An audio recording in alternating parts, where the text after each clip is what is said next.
Hi, I'm Eileen, and this is a movement education video, and this particular video is titled Neck Pain When Walking. And this is going to be part one because there is obviously a lot of different reasons why, or there are obviously a lot of different reasons why your neck could be bothering you when you walk. But I want to start off with a reason that you probably think couldn't possibly be part of the reason. And my focus of doing these movement education videos for you is because I've spent almost 30 years working with people to help them get out of pain, and I have been trained in a not so much mainstream manner throughout the course of my profession. And so I've got some information that isn't necessarily general knowledge, but should be, right? So a lot of the reasons that we have pain and it doesn't get resolved is because we are isolating, we're focusing on one little body part. Oh, your neck hurts? Well, let's see what's going on with that neck, right? Let's image it, let's inject it, let's scope it, let's, God forbid, surgically alter it. Let's massage it and ice it and heat it and ultrasound it and e-stim it and all these different things that we do. But what if the problem isn't the neck? What if the problem is another area of the body that no one is paying attention to? So I'm going to start off right now, hopefully to get your attention, so you will watch the rest of this video. But what if the problem and the reason and the cause of your neck pain when you walk is your ankle? Yes, I did say ankle, and no, I haven't lost my mind. I'm going to explain it first, then I'm going to share a brief story, and then I'm going to show you something you can do to address the issue. So, well, maybe I should start off with a story first, because we remember stories. So I had this patient end up on my schedule because his therapist was on vacation and he had neck pain. That was the reason he was coming in. And he had had about 8 or 9 sessions with the other therapist, and it was very conventional physical therapy. He was getting ultrasound and range of motion and maybe a little massage. I don't remember the exact details of some of the treatment, but basically the treatment was focused on his neck. So he ends up on my schedule because his therapist is on vacation, and I go out to get him from the waiting room and I bring him back in and I'm asking him questions because I had looked over his notes and saw that he wasn't reporting any change in his symptoms, but he'd been seen 8 or 9 times. That's kind of sad. Usually by visit 4, if you're not seeing an improvement, then you got to change what you're doing, right? Because it's not working. So I asked him, any change? He said no. He was getting very concerned. He was ready to go back to the doctor and say, therapy's not helping me. What's going on with my neck? So I asked for a little more detail. I said, okay, so when does your neck pain bother you the most? And he said, well, really the only time it bothers me is when I take my walks in the morning. I take a long walk in the morning. It's my favorite form of exercise. I do not want to give up my walking. But by the end of my walk, my neck really hurts. I've got a headache, and I'd like that to stop. Reasonable request, right?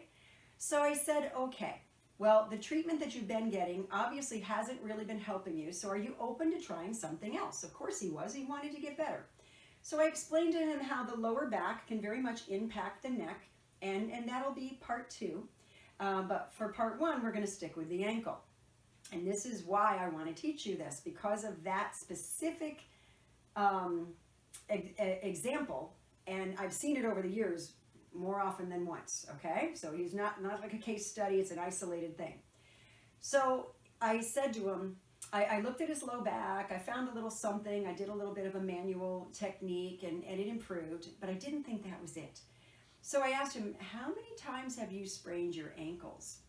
And he looks at me and he says, well, I can't count because I was heavily involved in sports in college and I sprained them I don't know how many times. So I looked at his ankle range of motion, and he had no dorsiflexion on either side. As a matter of fact, he was negative, like stuck in plantar flexion on one side. Let me explain what that means. So dorsiflexion is when your toes come up, your heel stays down. That's dorsiflexion. Your toes are coming closer to your shin. Well, it can also be your shin comes closer to your toes, right? Either way, but that's dorsiflexion. And then plantar flexion is when you point your toes, right? or your shin moves away from your toes, right? So a healthy dorsiflexion for an ankle is anywhere from 10 to 30 degrees. Obviously, there's a range because everybody's different. You know, body parts aren't all exactly the same, and each person's like a unique fingerprint. But this gentleman had 0 dorsiflexion on one ankle, and he was like a -5 on the other. He was kind of stuck a little bit in plantar flexion. He couldn't even get to neutral on that side. He was completely unaware that he was lacking this motion. I mobilized the joints, very gentle muscle energy, you know, got those joints moving better into dorsiflexion, taught him a very effective way to lengthen the structures that had shortened over the years so that his body would cooperate with that amount of range of motion. And he never returned because he was cured. His symptoms were gone. He could walk as long as he wanted in the mornings and no more neck pain. So we could have kept working on his neck, wouldn't have got him anywhere, right? Because the problem was his ankles. So let me explain to you before you think I'm nuts and you know start calling people, go get her out of her house because she shouldn't be out in public. You know, she's a danger to society. Let me explain the physiology to that, okay? How the body functions, human authentic movement. So when I go to take a step, I have to be in dorsiflexion, right? I have to land on my heel. If I don't do that, I'm going to land more flat-footed, and what's going to happen? It's going to create this weird kind of an excess movement up the back of my body that requires this excessive extension. And when I say excessive, more than what would be required optimally. And it created this stress right up his spine into his neck. So he was probably getting a little bit of excessive motion happening in the neck with every step he took. You know, you try walking flat-footed. Just try it. Don't land on your heels. Just walk flat-footed for a while and see what happens. Your whole body starts to feel kind of funny. Now, obviously, he wasn't walking like this. I'm sure he was walking more normally with his knees bending, but he wasn't aware that he wasn't doing a nice dorsiflexion and a nice heel strike. He was probably walking more flat-footed throughout his entire walk, stressing his neck. So, I want you to kind of look at your ankles, their motion, and see what you have. Now, it doesn't matter if you sit down, if you can bring your toes up, you're going to say, oh, they seem okay, right? Or even if I'm sitting, I can bring them up and they seem okay. What really matters is weight bearing.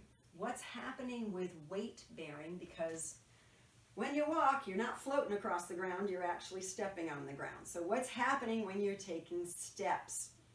So what you want to do is you want to see, can I step forward? Can I keep that heel down? Can I keep that knee straight? If you step forward, a fairly good lunge, and hold on to something if you need to be safe, right? Hold on to something. So let me show you here. I want you to see me holding on, right? I don't want anybody to get hurt. But if you take a nice big step and your knee bends, you want to keep it nice and straight, and your heel comes up, right? If you kind of do one of these, guess what? You're lacking dorsiflexion, okay? In weight bearing. And so you want to train your body to restore that. Now, if you have a serious history of injury to your foot and or ankle, you might have had surgery, you might have pins in there, you might have hardware in there, right? Metal in there. And you need to find out from the surgeon, are you able to dorsiflex? Because sometimes they'll fixate a joint depending on the injury, and dorsiflexion isn't even possible for that person, all right? So you don't want to be trying to do something you can't do. But if that's not the case, maybe you've got a history of ankle sprains, it never resolved. If you did a lot of sports, I cannot tell you how many young athletes I have worked with who come in with a hip issue or a shoulder issue or some other issue, you know, a softball pitcher, 13-year-old girl, right? You know, it's always the 13 and 14-year-olds. Sometimes they're older, but it's that was the common age group where I'd see these kids. And almost every time they would tell me, I'd ask them if they had any history of ankle sprains, because The ankle affects the knee, the hip, everything. It triggers everything that has to happen with your body from the ground up, and it has to function properly or nothing else will function properly. All the way up to the neck, as you just heard. And they would always tell, I shouldn't say always, but 99% of the time I would hear, yeah, I sprained my ankle last year, but it resolved. I don't have any problems. And the coach said I could play again. But they never saw therapy. They never had anybody assess the ankle to be sure it had full range of motion. Now, there's not just dorsiflexion. There's also plantar flexion. There's eversion, there's inversion, there's pronation, there's supination, there's abduction, there's adduction. There's other motions that are very much required to be optimal, especially when you're performing sports, so that you don't end up trashing your ACL or ending up getting upset with the shoulder because the ankle's not stable, and that's a whole nother story.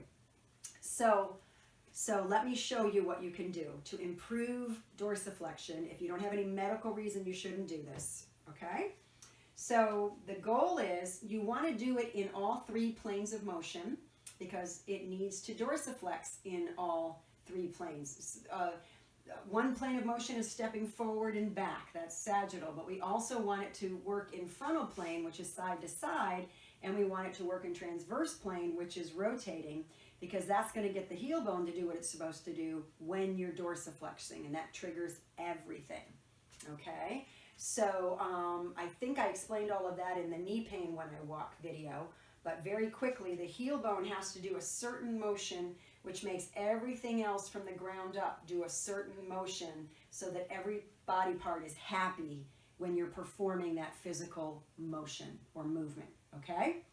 All right, so let me show you how you can improve dorsiflexion. So I'm going to turn my back to you here so you can see what my foot and ankle is doing.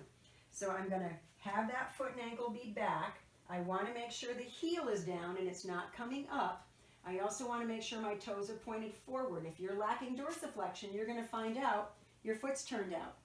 You may notice when you do this, like, oh, that foot's turned out. And when you try to turn it in, you can't. The heel won't stay down. That'll be your first clue that you're lacking dorsiflexion.